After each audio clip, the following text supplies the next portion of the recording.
نہ اس دھرتی پیدا کیتا ہے نہ جان نہ سارا ورگا، اور نہ کوئی ہوسی نہ کوئی ہویا انہاں چاراں یاراں ورگا، اور تیرے غلاموں کا نقش قدم ہے راہ خدا۔ اعلیٰ حضرت فرماتے ہیں حضور کے غلاموں کا نقش قدم، جہاں ان کے پاؤں لگے نا، نقش قدم سے مراد یہ ہے صاحب ذرا وہ حضور کے دین کے لیے چلے، اب جہاں ان کے گھوڑوں کے پاؤں لگے ہیں جی، جہاں جہاں وہ نشان راہ چھوڑ کر گئے، تیرے غلاموں کا نقش قدم ہے راہ خدا، وہ کیا بہک سکے جو یہ سراغ لے کے چلے۔ اس لیے تو ہم بتاتے ہیں کہ اوے قرآن کی حفاظت کے لیے حضرت خالد بن ولید کی طرح باہر نکلو، حضرت مثنیٰ کی طرح باہر نکلو، حضرت شرحبیل کی طرح باہر نکلو، تیرے غلاموں کا نقش قدم ہے راہ خدا، وہ کیا بہک سکے جو یہ سراغ لے کے چلے۔ لیکن جن کے پاس سراغ اور جن کے پاس جناب نشان راہ صرف IMF کا دروازہ ہو، یہ قرآن پاک کے حوالے سے لکھا ہوا ہے کہ قرآن کو پڑھنے والا یا قرآن پر عمل کرنے والا وہ ہر ایک کے دروازے سے، ایک تو ہے نا حضرت فاروق اعظم کے دروازے پر آیا ایک مانگنے والا، کہنے لگا جی آج جناب مرچیں ختم ہو گئی ہیں، آج نمک ختم ہو گیا ہے، آج آٹا ختم ہو گیا ہے، آج جناب گھر کی سبزی ختم ہو گئی ہے، آج جناب گھر کا خرچہ ختم ہو گیا ہے، حضرت فاروق اعظم کے دروازے پر روزانہ آ جائے۔ حضرت فاروق اعظم نے فرمایا جا قرآن پڑھا کر، کیا تو روزانہ مانگنے، یہ تو اچھی عادت نہیں ہے نا روزانہ مانگنے والی ہے جی۔ تو حضرت فاروق اعظم نے فرمایا کیا تو روزانہ مانگنے کے لیے آ جاتا ہے، جا کر قرآن پڑھا کر۔ وہ شخص چلا گیا، پھر بڑی مدت ہوئی، حضرت فاروق اعظم کو ایک دن سر راہ ملا۔ جب سر راہ ملا تو حضرت فاروق اعظم نے کہا یار تو ناراض ہو گیا ہے، تو آیا ہی نہیں کبھی مانگنے کے لیے، تو آیا ہی کبھی نہیں مانگنے کے لیے۔ اس نے کہا آپ نے مجھے کہا تھا جا کر قرآن پڑھو، قرآن نے مجھے عمر کے دروازے سے بے نیاز کر دیا ہے۔ قرآن وہ ہے جو عمر کے دروازے سے بھی بندے کو بے نیاز کر دیتا ہے ہیں جی، فارق حق و باطل امام الہدا، قرآن تو وہ ہے۔ اور حضرت سید خدری فرماتے ہیں کہ قال رسول اللہ صلی اللہ تعالی علیہ وسلم یقول الرب من شغلہ القرآن و ذکری، فرمایا کہ حضور سید عالم صلی اللہ تعالی علیہ وسلم نے فرمایا کہ رب العالمین نے فرمایا کہ جس شخص کو قرآن اور میرا ذکر اتنا مشغول کر دے کہ وہ مجھ سے مانگ بھی نہ سکے ہیں جی، اس کا معنی یہ ہے کہ ہم نے امیر المجاہدین کو کبھی اپنی صحت کے لیے دعا کرتے ہوئے نہیں دیکھا، دین کے لیے اتنے مشغول ہو گئے، اللہ کے قرآن کو پڑھتے ہوئے اتنے مشغول ہو گئے، ختم نبوت اور ناموس رسالت کے لیے اتنی جدوجہد کی، میں نے تو اپنے ہوش میں امیر المجاہدین کو اپنی صحت کے لیے یا اپنے لیے دعا مانگتے ہوئے نہیں دیکھا۔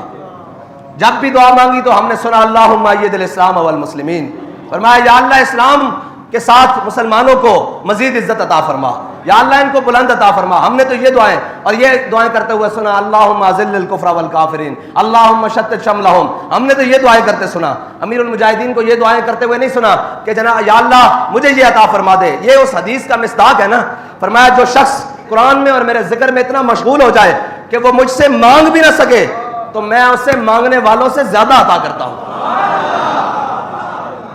میرے آقا مولا صلی اللہ تعالیٰ علیہ وسلم نے فرمایا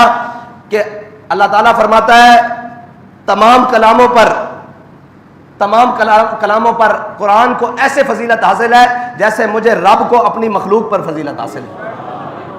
مجھے رب کو اپنی مخلوق پر فضیلت ہے۔ کیا مخلوق اور کیا خالق کا،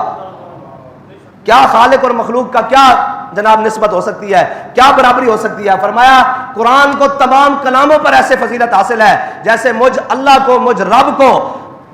تمام مخلوق پر فضیلت حاصل ہے، یہ ہے قرآن۔ اور فرمایا میرا ذکر اور میرا قرآن پڑھنے والا، اس سے مراد یہی ہے نا میرا قرآن پر عمل کرنے والا، میرے قرآن کے دستور کو چلانے والا اور میرے قرآن کے مطابق زندگی گزارنے والا ہیں جی، وہ اگر مجھ سے نہ بھی مانگے تو میں اسے اتنا دیتا ہوں کہ وہ راضی ہو جاتا ہے جی۔ اور جو غیروں کے در پر قرآن کو چھوڑ کر جائے، اس کے اصول کو چھوڑ کر جائے، اس کے جناب قوانین کو چھوڑ کر جو غیروں کے در پر جائے وہ رج سکتا ہے، وہ تو کبھی انتظار میں رہے گا کہ $2 ارب سعودیہ نے دیے ہیں، اب جناب یہ ختم ہوں گے تو اگلے کس سے مانگوں گا؟ جو کچھ مانگنا ہے اکبر خدا سے مانگ، یہ وہ در ہے جہاں ذلت نہیں سوال کے بعد۔ اور اس کا مطلب خدا کا در حضور کا در ہی ہے نا، جو وہاں سے ہو یہیں آ کے ہو، جو یہاں نہیں تو وہاں نہیں، بخدا خدا کا یہی ہے در، ہاں جی بخدا خدا کا یہی ہے در، نہیں اور کوئی مفر مکر، جو وہاں سے ہو یہیں آ کے ہو، جو یہاں نہیں ہاں وہاں نہیں۔ یہ اس کا مطلب یہی ہے کہ حضور کے در پر آنا پڑے گا نا، اور قرآن پڑھنا پڑے گا اور قرآن پر عمل کرنا پڑے گا۔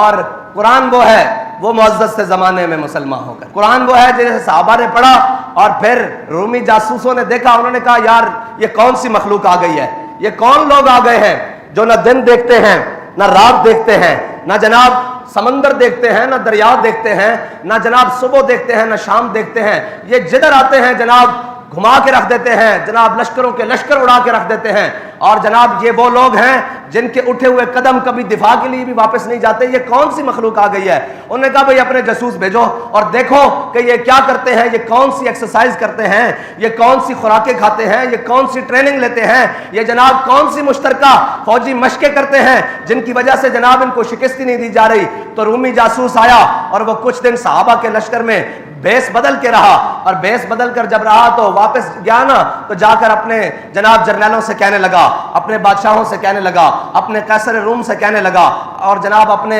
ہرکل سے اور سب سے کہنے لگا. اس نے کہا عمر حبان باللیل و فرسان بالنہار. انہوں نے کہا رات کو جب وہ آپ اللہ کے حضور کھڑے ہوتے ہیں نا اور قرآن کی تلاوت کرتے ہیں, سجود اور جناب رکوع کرتے ہیں, وہ کیا کہتے ہیں, نہ قیام نہ قعود نہ رکوع نہ سجود, بردر یار گزارے نماز عجبے. ہاں جی, کہتے ہیں جب جناب اللہ کے ہاں کھڑے ہوتے ہیں نا نماز پڑھنے کے لیے, اور جناب جب قرآن کی تلاوت رات کو کرتے ہیں, اور جناب جب سوچ سے قرآن پڑھتے ہیں, تو لگتا ایسے ہے کہ انہیں دنیا و مافیا کی کوئی خبر ہی نہیں, ان کا دنیا سے کوئی تعلق ہی نہیں, ان کا دنیا داری میں کوئی رہنا ہے ہی نہیں. یہ تو کوئی اور راہب ہیں جن کا کوئی دنیا داری سے تعلق نہیں, یہ کٹ کر اپنی زندگی جی رہے ہیں. کہتا ہے رات کا منظر یہ ہوتا ہے, ساری رات کھڑے ہو کر اللہ کے حضور قرآن پڑھتے ہیں, نمازیں پڑھتے ہیں, تلاوتیں کرتے ہیں, ذکر اذکار کرتے ہیں. وفرسان بالنہار.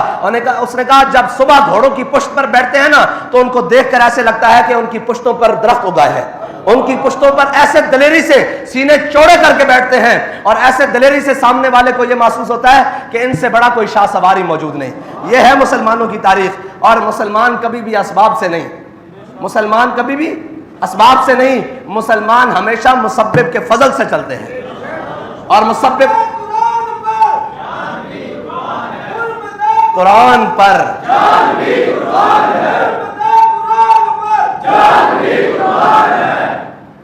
یہ جن کے قریب بھی کبھی قرآن نہ بھٹکا ہو, اور جنہوں نے قرآن, میں نے پہلے بھی کہا تھا, جنہوں نے قرآن صرف سورہ یاسین اس لیے رکھے ہو کہ جناب بابا جی کی یا مائی صاحبہ کی روح جلدی نکل جائے گی, اور سورہ رحمان اس لیے رکھی ہو کہ صبح کاروبار میں برکت ہوگی. قرآن اس لیے تو ضرور ہے, برکتیں حاصل کرنے کے لیے تو ضرور ہے, لیکن قرآن الف لام میم سے لے کر والناس تک ہے. قرآن ایک مکمل ضابطہ حیات ہے. اس میں ان قوموں کا ذکر بھی ہے جنہوں نے اللہ کی نافرمانی کی, ان قوموں کا ذکر بھی ہے جنہوں نے اللہ کی فرما برداری کی, ان لوگوں کا ذکر بھی ہے جنہوں نے اللہ کے دین کو جھٹلایا, حق کو جھٹلایا, پھر ان کی ذلت کے اسباب کیا بنے. قرآن میں ہر وہ چیز موجود ہے جو قیامت تک کے لیے ہے.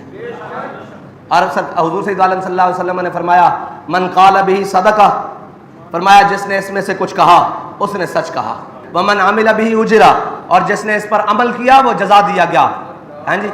اور ومن دعا الیہ ہدی الی صراط مستقیم. اور میرے آقا مولا صلی اللہ علیہ وسلم نے فرمایا جس نے اس میں سے, یعنی اس کو پڑھ کر, اس کو جان کر, جس نے اس کی طرف بھلائی کی دعوت دی, اس نے ہمیشہ سچے رستے کی طرف دعوت دی. اللہ تعالیٰ مجھے اور آپ کو, ہماری نسلوں کو قرآن کا عامل بنائے,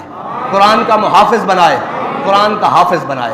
اللہ تعالیٰ ہم سب کو قرآن کی حفاظت کرنے کے لیے کوئی صلاح الدین ایوبی جیسا حاکم نصیب فرمائے, کوئی سلطان نور الدین زنگی کا غلام عطا فرمائے, کوئی محمود غزنوی کا جناب جانشین عطا فرمائے, کوئی محمد بن قاسم کا ماننے والا عطا فرمائے, کوئی حضرت فاروق اعظم کا جانشین عطا فرمائے, کوئی جناب سیدنا صدیق اکبر کا جانشین عطا فرمائے, کوئی عثمان غنی کا ماننے والا عطا فرمائے, کوئی حیدر کرار کا جاننے والا عطا فرمائے.